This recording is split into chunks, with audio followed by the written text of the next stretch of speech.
So, Mama J, I love how you talk about this. You talk about to be in but not of. Tell me what that means to you. Be in the world and not of the world. And the reason why, and that's so important because even in my own life, we get caught up in who we think we are, what the process is, fame, success, glory, all of those things. And pride is a real interesting place to be. When people get puffed up in what they think they've done, it's always going to undermine the whole process. Ultimately, you're going to fall off that ladder. And so I always talk with my clients and talk of myself often too about being in the world and not of the world, so that I can stay immersed in the process of helping other people, which is ultimately what we're all here to do. Sure. But to really honor that process and to get me out of the way of that, to really truly step aside and to love other people in it, even difficult people, and to not be caught up with the accoutrements and the accessories of our industry. In my business, it's so easy for people to fall prey to to money, glory, success, all of the stuff, and to be insulated in that so much to where they don't know what reality is anymore. So staying attached. How do you do that? I mean, you've worked with Justin Bieber, Usher. I mean, the list goes on and on and on. How do you take me inside of the room with a conversation with a 18-year-old that's walking out with 70,000 people pawing on them? How do you keep them squared away? I would honestly, I think it's the same thing as a lot of the athletes. The athletes that you've worked with and the sports figures that are it's the same insulated bubble. The truth works, Molly. Yeah. The truth Totally. works. And I know that you're honest, and being honest in it with other people, telling people the truth. If a Justin Bieber or an Usher or a Kimberly Perry asks me a question, I'm going to tell them the truth. Yeah. Because other people are not going to do that. And what I had to learn and had to be willing to do was, is the truth more important than the work that I'm doing here? For sure. Could it cost me this client? Could it cost me this job? And at the end of the day, the answer is yes. It could, it has, and yet the truth prevails. So I believe that honesty kind of rules in all of that. Yeah. And if you look yourself in the mirror, it'll keep you honest with yourself and with your clients. When you think about in but not of, one of the things that I used to always talk about to my athletes about is separating the pitcher from the person, or the golfer from the person, or the coach from the person, because the coaching is going to end. Yeah. The pitching is going to end. Yeah. It's all going to go away. Yeah. It will end. And so we need to know who we are and what we stand for, separate and apart from the pitcher, because I think that's when people will ask me that a lot. Why is it so hard for guys to retire? That's why. Why is it so hard for guys to sort of stay okay when they step away from the sport? Why are so many guys bankrupt? We got to separate who we are. And I think, I'm a mother, and as a mother and teaching my girls, right, what you do, that doesn't really matter. What matters is who you are. Agreed. So Agreed. I'm sure those conversations with those guys and gals that you've worked with are so powerful. Same thing though with what you just said about separating yourself from the picture, not the pitcher, but the picture, right? Right. And really understanding what you said about who we are. You're the one who goes home every night with yourself. Yes. And if you don't like who that is, I mean, look at what's happening in our world today. Totally. There's so many unfortunate circumstances where people lose themselves in the process, and they take themselves out of that picture. Yeah. It grieves my heart. It grieves my heart to look at the rate of suicide now in our nation, in my industry in particular, with young people, but also, grown-ups who all of a sudden at the height of their careers and the height of their success, they take themselves out of that picture. How sad is that they weren't grounded in knowing who they are or who they were. How big of a role do relationships play in this process of being in but not of?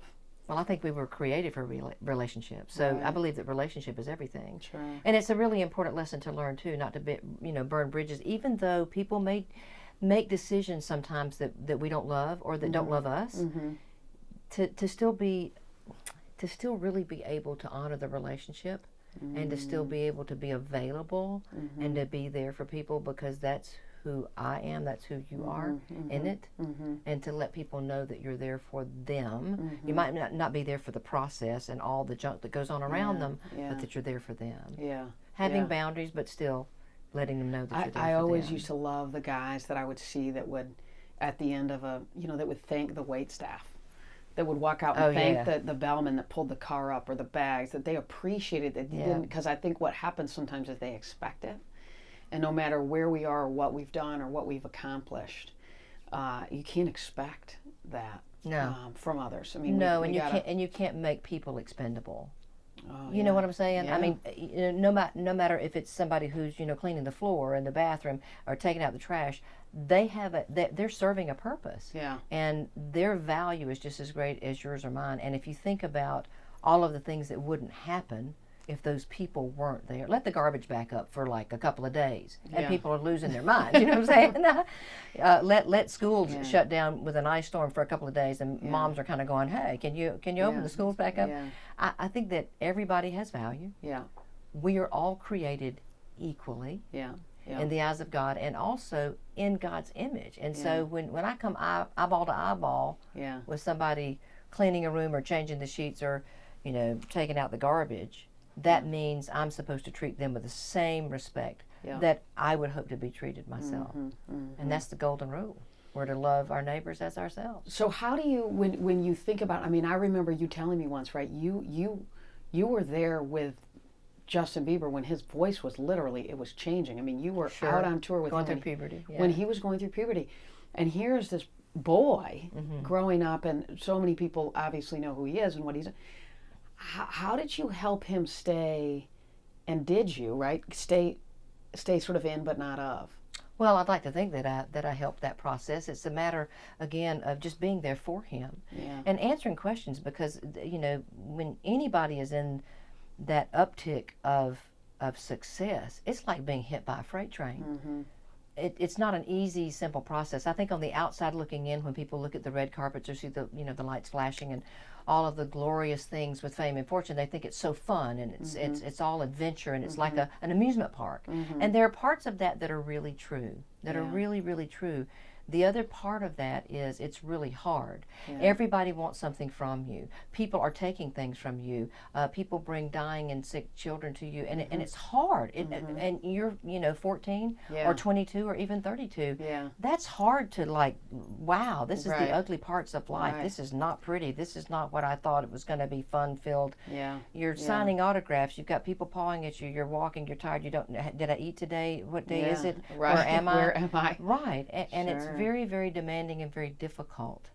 So I think that being there and just being a voice of reason and trying to steady it up and say, you know what, it's okay for you to feel this way. And I would think too, it's, you hear young people talk about, or you hear people that want to be famous. And to me, it's probably, I'm sure you spend a lot of time helping them understand, you've got to love to sing, you've got to love to entertain, you've got to love to fill people up with this gift that you have. Love the art. Not the fame. Fame is a byproduct. It's a byproduct that, It's like money. I don't mean to oversimplify this, but money is a byproduct of doing something that you love. 100%. 100%. Or being paid for a job. Sure. Fame is kind of a byproduct. It's you don't do fame to make a living. And I think that social media has kind of skewed that away from the reality that we all really deal with, and that has to do with again, being in the world and not of it. I love the game. I truly love the game, but I also understand that they're not going to change the rules of the game just because I'm playing. And so you have to understand. You can influence it. Of course, you can totally do that, but you have to also go into it understanding that if I don't have a helmet and shoulder pads on, I'm going to get creamed. Right. So it's about really understanding that. And so if I've done anything for artists like Justin or others, it is that. It's to say, hey, it's a game, number one. Suit up, put your helmet on, understand that this is what happens, and you're going to get clobbered if you don't really look at the reality of how the world is, right? Yeah, for sure. And what part of that do you decide, and you do have that decision to make, that you want to buy into or not. And keeping something for yourself. Sure. Keeping Yeah. something for you. Because that's the only way you can give. If you got a little bit inside of you, so you can give. You better have a whole lot. Yeah. So this is a good one. Yeah. In but not of. Yeah. I love it. Yeah. Good Me stuff. too. Yeah.